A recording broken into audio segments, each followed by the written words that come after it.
Okay, Chair, over to yourself. Thank you. Can you hear me? Yeah. Yes, Chair. Good. Thank you. May I remind everyone present that the meeting is being live streamed as well as recorded via the internet, and this recording archived for future viewing. If a participant wishes to speak, can they please raise their hand in person? When invited to address by the chair, please could all participants ensure that their microphone and camera is on to ensure that they can be seen and heard when actively participating. Please ensure that all debate is raised verbally and not via the chat function for the sake of the recording. So please could I welcome all committee and non-committee elected members, cabinet members or officers, and also to anyone else watching this broadcast. So I will continue with saying welcome to Healthy Living and Social Care Scrutiny Committee, Tuesday the 4th of March.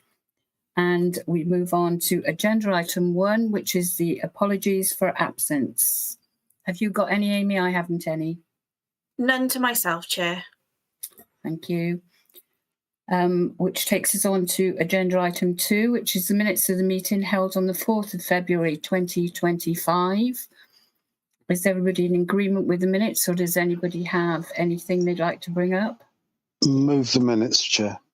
Thank you, Councillor Neil Thomas.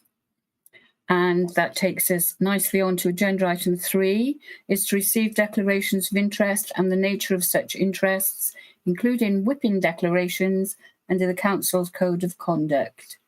Does anybody have any?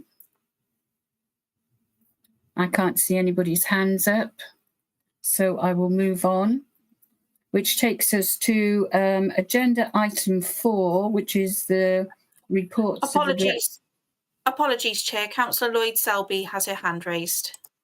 Right, it's not showing up here again, Amy, I'm afraid. I'll try and make my screen smaller. If you go on the right-hand side, if you go onto the list tab for me. Yeah, I'm there, but it's not showing the... Oh, there you are. It's up now. Thank you. Okay, no problem. Apologies, Councillor Susan Lloyd Selby. No problem. Thank you, Chair. Just to declare a personal interest in relation to the report into support for unpaid carers, because I am a carer. So just to say it's a personal, not prejudicial interest, and I will remain in the meeting. Thank you, Chair. Thank you. Thank you, Councillor Susan Lloyd Selby. Agenda item 4 is the report. Sorry, there's another hand up, Chair. Who is it, Neil? Julie Lynch-Wilson this time. Thank you. Councillor Julie Lynch-Wilson. Can I... Oh, sorry. Do you have a declaration, Julie? No, sorry. It's to let you know that Cara Stanhard has given her apologies. Stallard, sorry. Thank you. Okay, sorry. Thank you, Julie. Thank you. Try again. Agenda item 4. We have Natasha James with us today. Rachel sends her apologies. It is support for unpaid carers in the Vale of Glamorgan. Natasha, can you take us through? Is Natasha with us? Hi. Hi, Natasha. Hi. Thank you. Evening, everybody. This is the annual update and report in relation to unpaid carers in the Vale of Glamorgan.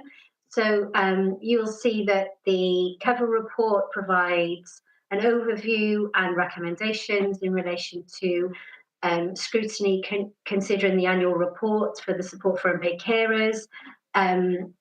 It's just for scrutiny consider the duties that we have under the Social Services and Wellbeing Act, and that we continue to provide an annual report on this area of work to scrutiny. So within the report, some of you will have read the annual report that has been provided. So this report provides an overview of both from a national, regional and local perspective in terms of how we organise support for unpaid carers across the Vale of Glamorgan, how we support that regional agenda, and also how we feed into the national priorities and national agenda for unpaid carers across Wales. So within that annual report, it talks about our provision of information, advice and assistance to carers. So when I'm talking about unpaid carers, I'm also talking about young carers. So we look at the support pathways and referral pathways into the local authority. We talk about, how we undertake proportionate assessments for unpaid carers, but also how we then go on to look at how we provide support and the different kinds of support that can be provided. Within that report, there is some data and some case studies in relation to young carers and parent carers who have received support and assessment through the local authority. We also, within that report, celebrate some excellent practice and one of our care support officers who received a recognition award this year. So we wanted to champion that and celebrate that as well. We obviously acknowledge that unpaid carers' needs for support is very individual, and that not one service can provide all of those support needs and can address all of the needs that unpaid carers may have. But it's to give assurances to yourselves and to highlight that we work very closely with our partner agencies. We work closely with third sector to try and get a very rounded, holistic offer of information, advice and assistance across the Vale.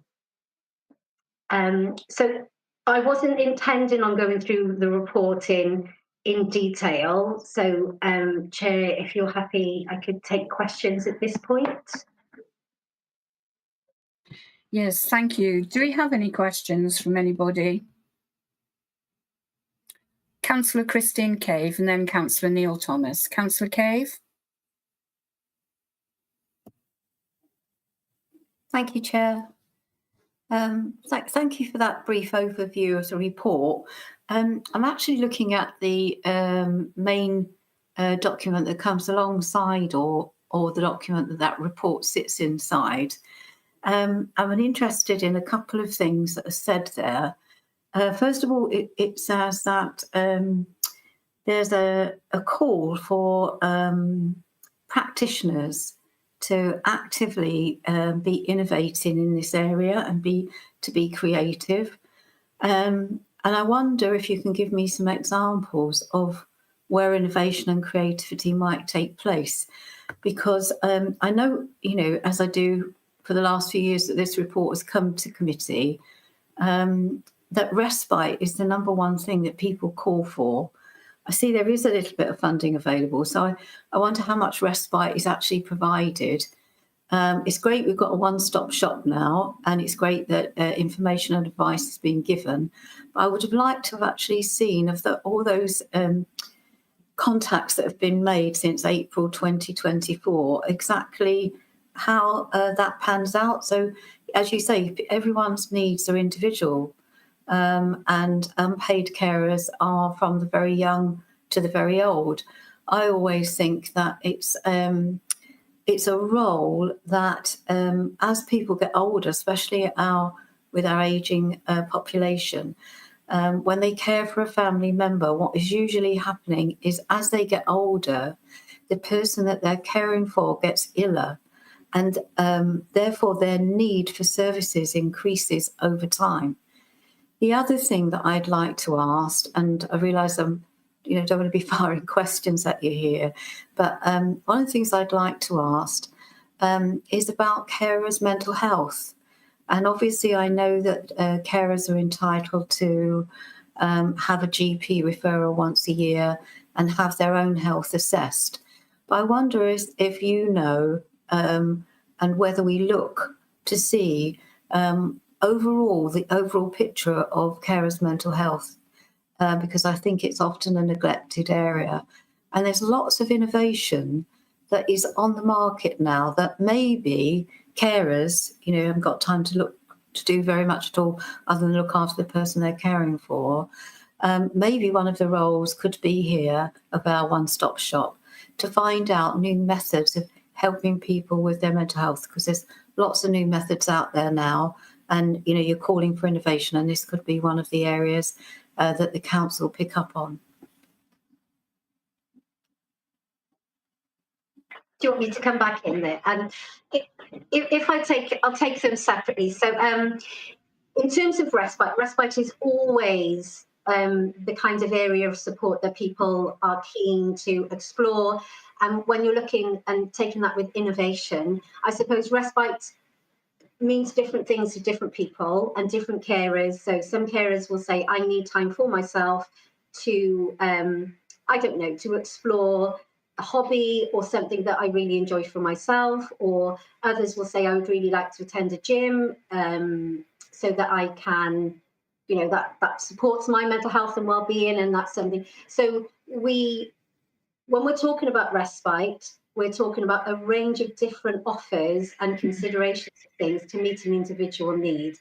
I don't believe we will ever have enough respite in terms of, I don't know, you know, I think the premise is time away from your caring responsibilities in whatever way that meets that individual need. Some of that may be at a point of crisis where the person they're caring for, they receive the respite, so they may go and be cared for elsewhere, and that provides a break for the carer, and it's respite for the cared for person. Or there are the other examples that I just described, having a gym membership or having time to be able to explore hobbies or activities that are really important to carers. I think the second point around the innovation and thinking about carers' mental health and well-being, I think if there's an acknowledgement that is critical, really. And there have been, and I'm sorry, I think it might be Carers Trust who've recently undertaken a piece of research around this and have said that has to be a number one priority due to the emerging information that we're getting about supporting carers' mental health. So in terms of Tavida, which is our carers hub, we provide our carers hub, they do have a significant body of information and support around supporting unpaid carers' health and well-being and in particular mental health. And we are looking at that as well through our regional partnership board and our unpaid carers hub, because I think, you know, you articulated it really well. It is something that we need to take care of our unpaid carers. We need to make sure they're fit and healthy, and also that their own well-being and mental health can be addressed and taken care of. So we absolutely are doing that. And, you know, I know that may be just limited areas at the moment, but there is a growing kind of body of support and information out there for carers. And I'm sorry, the third thing I think you asked me, I can't remember what the third point was. I'm really sorry. I think they may have been connected. I think they were. For me, I'm just looking to see going forward, when people access our one-stop shop, what type of requests they make and how often they believe their request is met. So that was the third part, really, of my question. But, you know, going back to the question on mental health, it would be good in future reports to us, you know, we say here, you know, we're looking for innovation and creativity in this area, and it would be good for us to see, particularly around mental health and the new emerging things that are coming through at the moment, you know, where that innovation is taking place, because otherwise the document here just becomes words, and nobody wants that. Thank you, Councillor Clay. Thank you, Natasha. And also, I'd like to add to that it's very important is the quality of care that is sent to give the carer the respite. I've had experience of that, and some is good and some is bad. So I think we do need to keep an eye on that. Can I bring in Councillor Neil Thomas, please? Thank you, Chair. Thank you, Natasha. Reading the Ombudsman's section of the report, or the links to it anyway, they, in their survey of the 4 councils they said that there is evidence of inconsistency in identifying and supporting carers and recording the nature and level and type of support. And really, my question is, what are we doing in the Vale to in this area to ensure that best support for our carers is provided? That's it. Okay.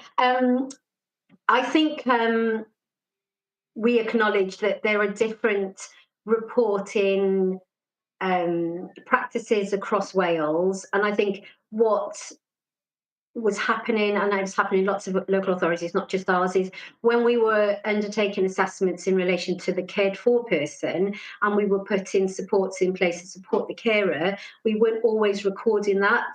So actually we were under recording when we were putting supports in place that were assisting our carers. And I think that was inconsistent. So something we've done this year is really looking at how do we record from a local authority, I'll talk from the local authority perspective, what support we are putting in place for carers and what conversations we're having with carers when we are undertaking assessments or reviews for the cared for person. Does that make sense? And then within our earlier help provision, so within our unpaid carers hub, they have changed, and I'm following the Ombudsman's report, which was really helpful to kind of focus, what information we should be collecting, what information we should be focusing on. They've categorised really in terms of what types of supports are being provided to unpaid carers from the hub, and which of those actually the needs exceed what can be achieved through an information advice service and need to be addressed through the local authority and through a comprehensive carers assessment. Yeah, there are simple forms of support, as Councillor Cavan alluded to, things that benefit the mental health of the carer. Things just simply giving them time in the evening to go to the cinema or go to the pub, which can be of benefit to their mental health, socialising and just getting out from what can often be quite a grinding process where they're having to be on call all the time and not get any time for themselves. But certainly recording that and keeping that at the forefront of the kind of support that the carers are getting, the support that they're getting in supporting they're cared for, I think is important, because it demonstrates the outcomes, perhaps, of the work that you're doing. So I welcome that you'll move towards that. Thank you very much.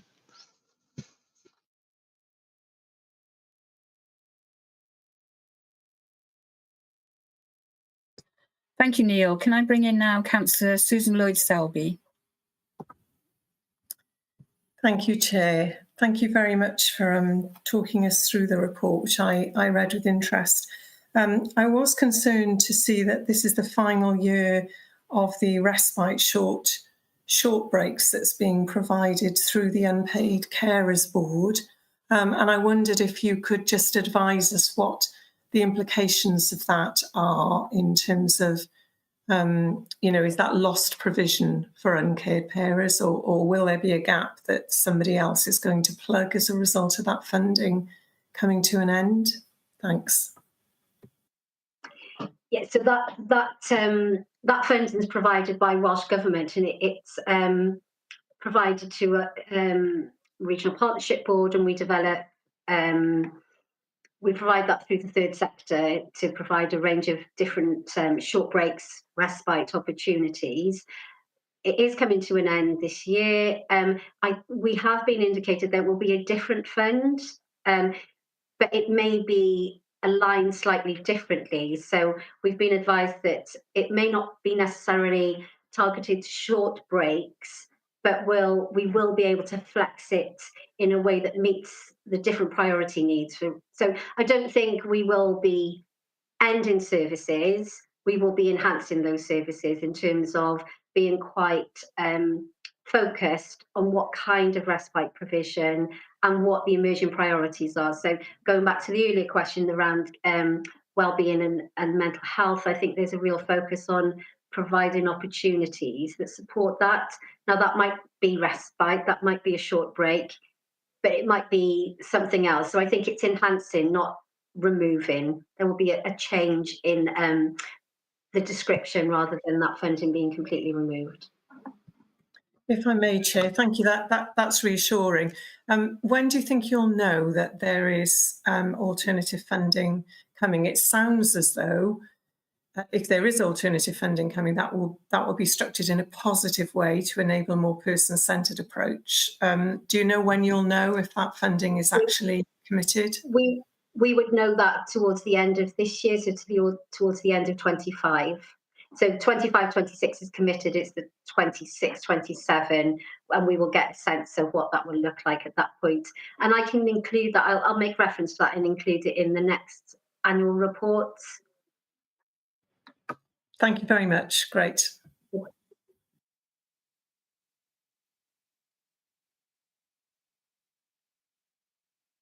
Thank you, Susan. Can I now bring in Councillor Amelia Collins? Hi, thank you, Chair. Okay, there are lots of carers out there that social services are not aware of. I know for 25 years I was one of them. There was no social services involvement with my grandmother, and from the age of 12 to 37 I was helping to care for her. How easy is it for people to access these services? How well publicised are they? Because I had no idea any of this help was available right up until 2019 when my grandmother passed away. Thank you. Thank you, Amelia. Yeah, I think one of the requirements and one of our commitments is recognition, raising awareness, supporting people to identify themselves as unpaid carers so they can access this support. We try really, really hard, and we send bulletins out every week. There are lots of from our third sector providers who use GP surgeries to promote their information support, advice services. There is like you say, there is a plethora of support that is out there, and it's making sure that we publicise that and that we get the widest reach possible. And I think for your circumstances of you describing, you would have been a young carer. We've got lots of young carers in schools programmes.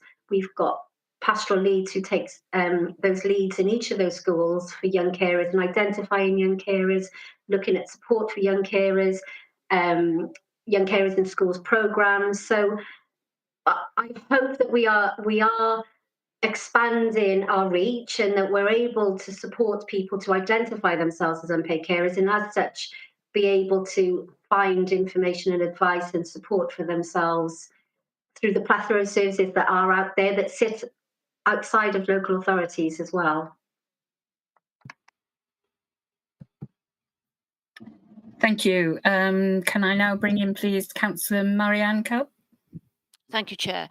I think we've recognised in the discussion that respite care individually tailored is very important. And as we know, there isn't enough of it really. And even people that get some respite care, for example, a client that I visited is looking after an adult with a lot of needs, and they get one weekend a month and that's it.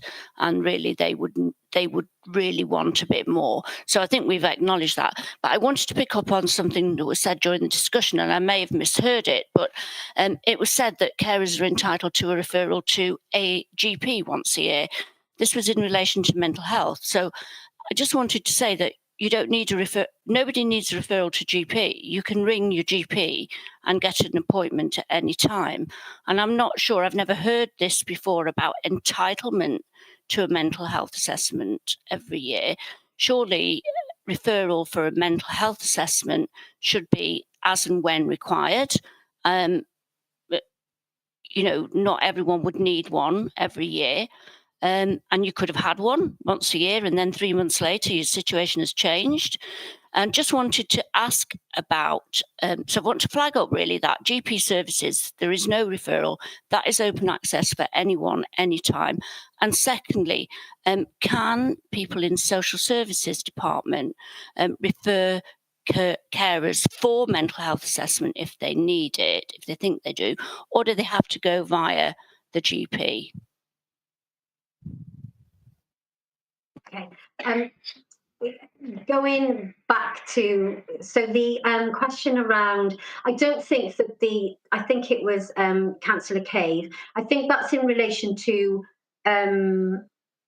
services that can be accessed through the GP. So if you have a particular need around your caring, and maybe through therapy or through some talking therapies, that comes through the GP. And I think the GPs have gone through a series of accreditation for carers. So look at what services can be provided. But yeah, a GP can be accessed at any point in time. I think we need to be careful about language. I think a mental health assessment can mean something different.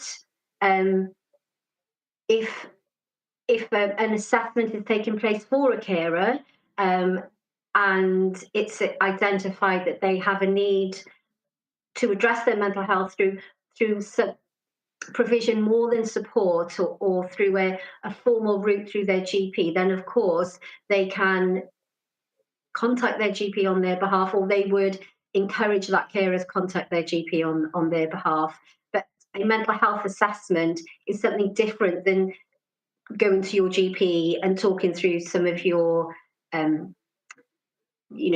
you're feeling about your care, or diagnosing a mental health issue or a need.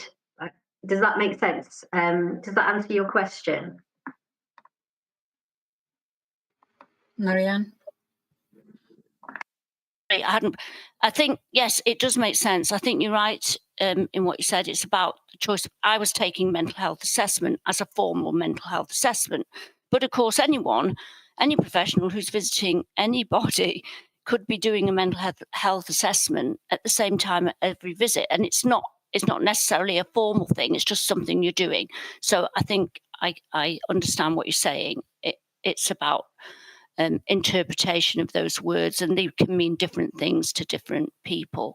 So I suppose all of your staff who work with carers and people who need help are always mindful of mental health, and if anything changes, that they can escalate it to a senior person for advice or something like that. Those kind of words, that's what I mean. Yeah, absolutely. And I can see that Jason has got his hands up. But I think it's whenever assessment is taking place, we would always consider somebody's mental health and well-being, and if there is additional support around that. But if it was beyond that and it was a requirement for a Mental Health Act assessment, there's a very clear process and pathway that would be followed. Yes, thank you. Thank you. Jason? Yeah, thank you. Just to build on that, really, if anyone has got concerns around somebody's mental health, we do have 111 press 2. That's for more urgent issues in terms of mental health and support for people. So it is there. And as Natasha says, there's a very clear process for Mental Health Act assessment, which is right at the more acute end of those things. Hopefully, with our interventions, we are talking about people's mental well-being and helping people stay well. And by intervening and providing respite and support for unpaid carers, we're hoping to look after their mental well-being and help people stay as healthy as we can. But there are those really urgent arrangements that anybody can use in terms of 111 press 2. Thank you very much, Jason. Does anybody have any more questions? I have one.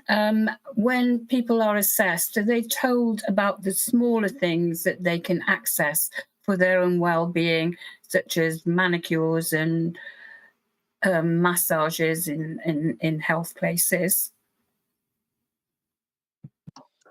Yeah, I think assessment and the conversation starts at the very first point that a carer contacts either a wellbeing matters service or a carer's hub or talks to a social worker, and not everything will be a need that needs to be met by a local authority or is at a more acute end. So that, yes, the range of things that are available to support people's well-being and to support a carer with their own individual needs and what matters to them and what supports them with their health and well-being as a carer, all those range of options are on the table, if you like, and are discussed. Thank you, Natasha, for bringing this report to us, and well worth repeating this. It's always good to know what is there, and I'm happy to say that it is coming on leaps and bounds, and it is much better than it was 10 years ago. And the department, I know, is working extremely hard in trying to provide as much as they can for people in need in these situations. So that brings before us, we have 4 recommendations, and the reasons for the recommendations is having regard to the content of the report to ensure that members continue to exercise effective oversight of the important function undertaken by Social Services Directorate, and I think we've done that, and that scrutiny members are aware of the duties outlined within the legislation, and that scrutiny members are informed of the ministerial priorities set for carers and the regional work taking place for impaired carers, and facilitate support from the lead member for carers, and to ensure that members continue to exercise effective oversight of the important function on an annual basis. So I'm sure we'd all agree that we'd like this report to come back. And so therefore I have 4 recommendations. Recommendation 1, 2, 3, Can I and 4. move them all 4 on block, please, Chair? Thank you, Neil. Thank you very much. Thank you once more for your attendance and bringing this report. It's very much appreciated. Lily had a hand up. I'm guessing that's the second. Yeah. Councillor Amelia Collins seconding. Thank you. Yeah, that's exactly what I was going to do.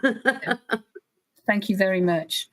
Which takes us on to agenda item 5. Lance is going to report to bring this before us.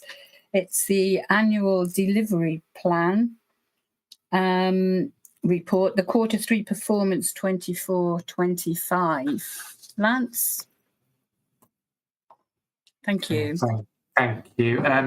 Committee members will be familiar with the format of this report, and there's a lot of information in it, particularly if you go down to the bottom part of the report. What I usually do, and I'm intending to do the same today, is to quickly go over some of the highlights which are in the presentation, which is the first of the attachments. So I think the first part of is extremely positive. The vast majority of the actions and the RAG status is green, so some really good progress across all objectives. Hang on a second, sorry, my computer's gone a bit strange.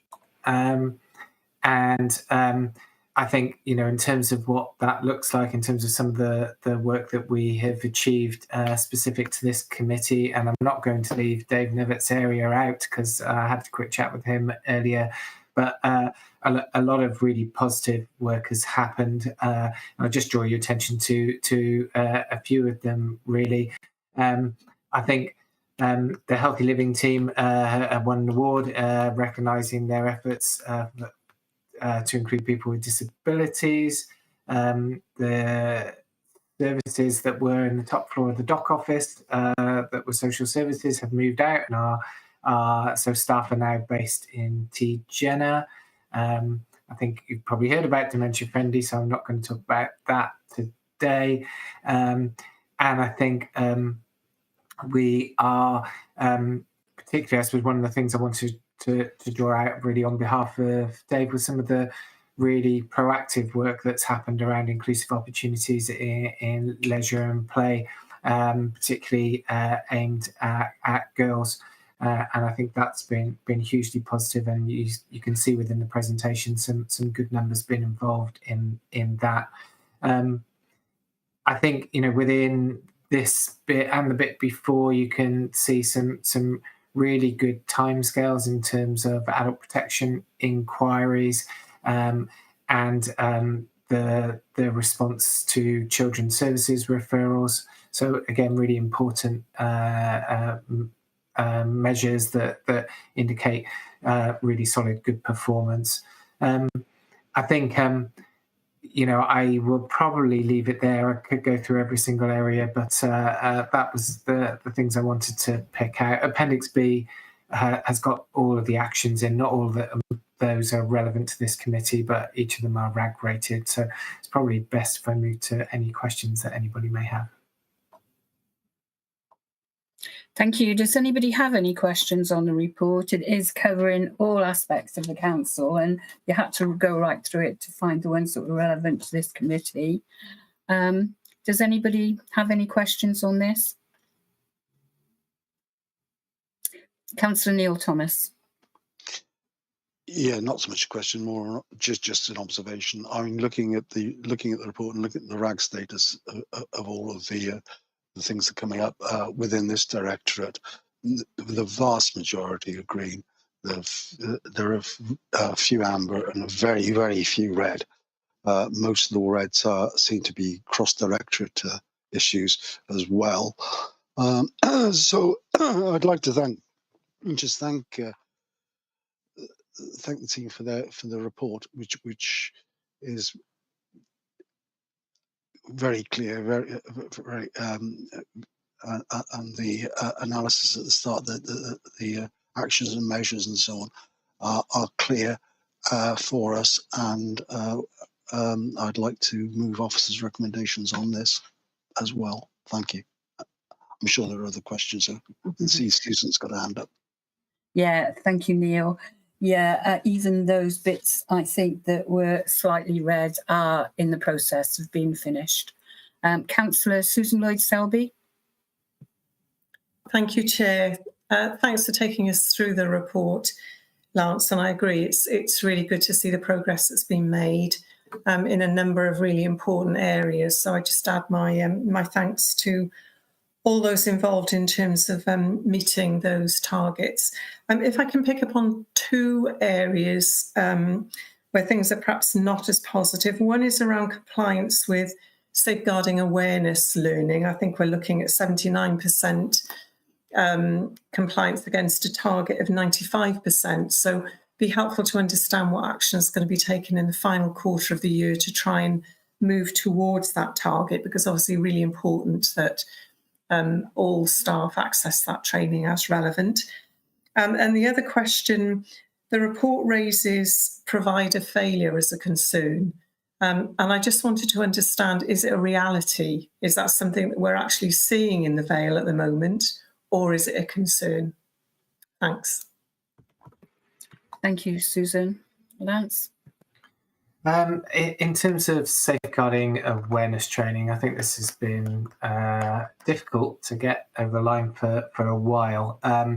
Social Care Wales completed or developed a e-learning module, which is now within our IDEV system. And I think the challenge probably isn't so much office-based members of staff for whom it's probably easier to click on a link and get it done. It's far more challenging for staff who are working across the council on a whole variety of different roles to actually sit down and do it. And while it's moderately lower than some of the other mandatory trainings, that's probably because it's more recent, and I think it will take some time to get full compliance. But we are developing some workarounds for those staff in those more complicated areas.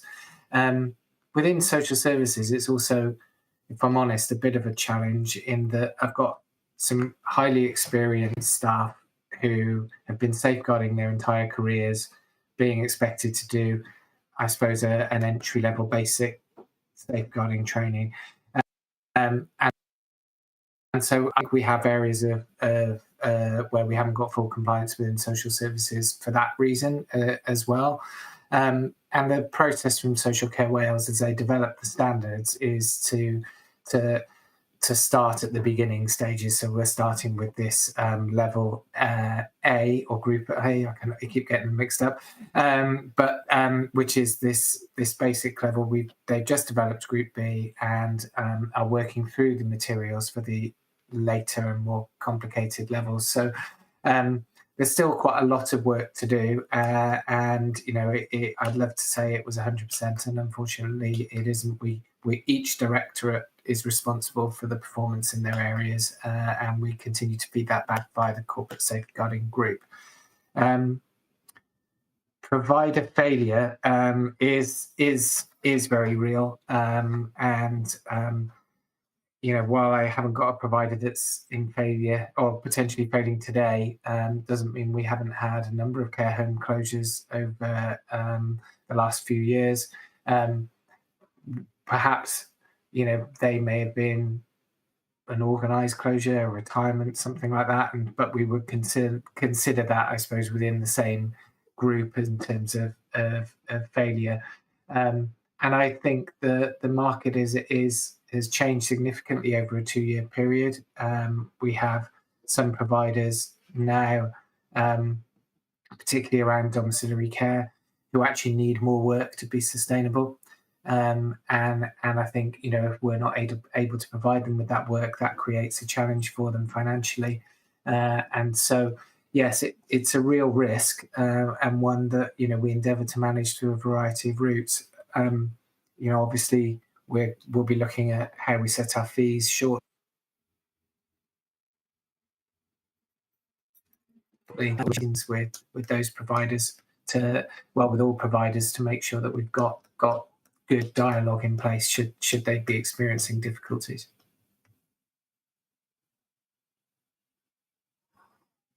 Thank you, Lance. Did you want to come back in, Susan? Yeah, only to say thank you. Helpful to understand the position regarding safeguarding. I totally get the fact that very, very experienced practitioners, might not be prioritising what for them will be entry level. So reassuring to know that explains part of the gap in target. And my follow-up question you've already answered, Lance, which was just as you're doing, the importance of regular connection with providers, so that if there is a risk of failure, it's not coming as a surprise, because obviously that has implications not just for provision, but also for anyone that might be supported by that agency. And I'm conscious that we do get, I can't remember when, but we do get a market position statement coming to this committee, which is really helpful in terms of helping us get the high level picture about what's happening with the market. So thank you very much, Lance. Yeah, thank you, Susan. Yeah, I think that is very important, as you said. Can I bring in Councillor Julie Lynch-Wilson, please? Thank you for a very extensive report.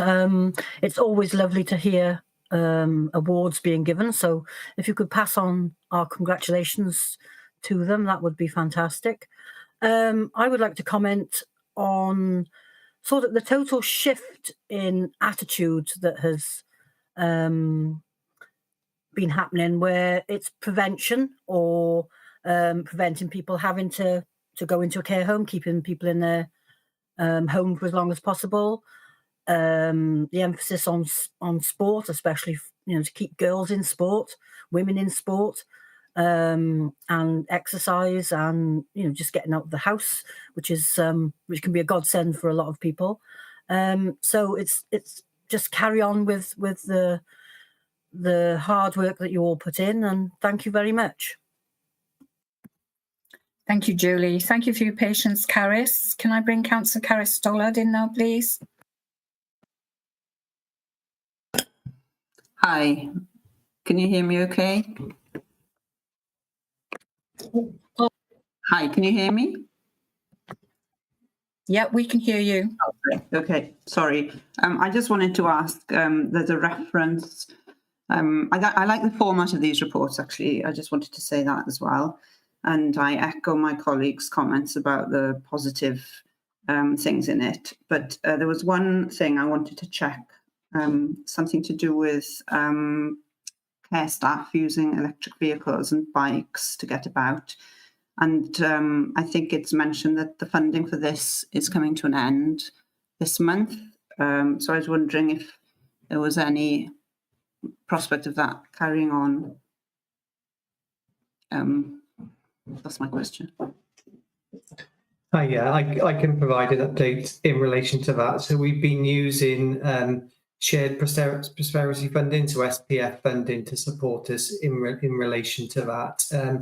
And that has meant we've been able to roll out 23 electric vehicles across to colleagues in home care, so delivering domiciliary care. And there's been successful uptake in terms of that pilot. I actually looked at an options appraisal report yesterday in relation to where we go for the next financial year. We have put in a bid for for SPF again for the next financial year for a slightly smaller amount. What we will be hoping to be able to do with that, subject to approval, will be for some of those assets to transfer permanently over to some of the home care providers where it's been really successful in terms of supporting those workers who don't have access to a vehicle, or those who do have access to a vehicle who would prefer to use an electric bike, for being able to support them in between visits. So the pilot's been a success, and we're hoping for it to continue, albeit in a slightly different guise for the next financial year. But I don't have confirmation yet on the funding. Thank you. And just a separate matter, late apologies from Councillor Gareth Ball. Amy. He apologises. Noted, Chair. Thank you.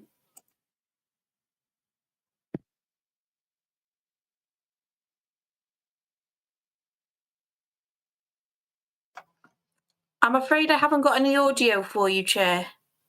Can you hear me now? Yes, Chair. Yeah. We have two recommendations, and Councillor Neil Thomas has put them forward.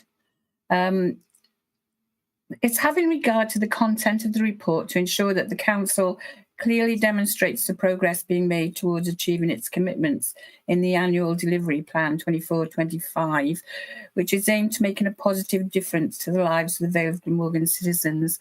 And I think the report covers that.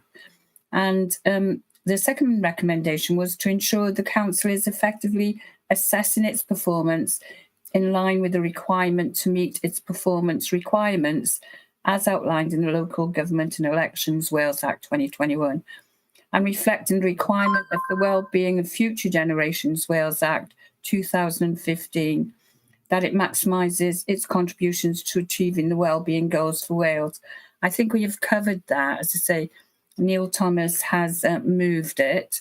But before we go on to a second recommendation, are there any recommendations that anybody on the committee would like to make to put forward to Cabinet for them to consider? No? In that case, can I ask for a seconder for the two recommendations? One, that the performance results and progress towards achieving the annual delivery plan 24-25. Thank you, Russell. Commitments as aligned to the Council Corporate Plan Wellbeing objectives within the remit of the committee be noted.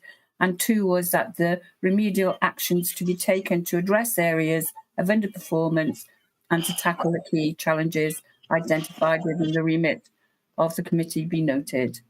Yeah, so it's been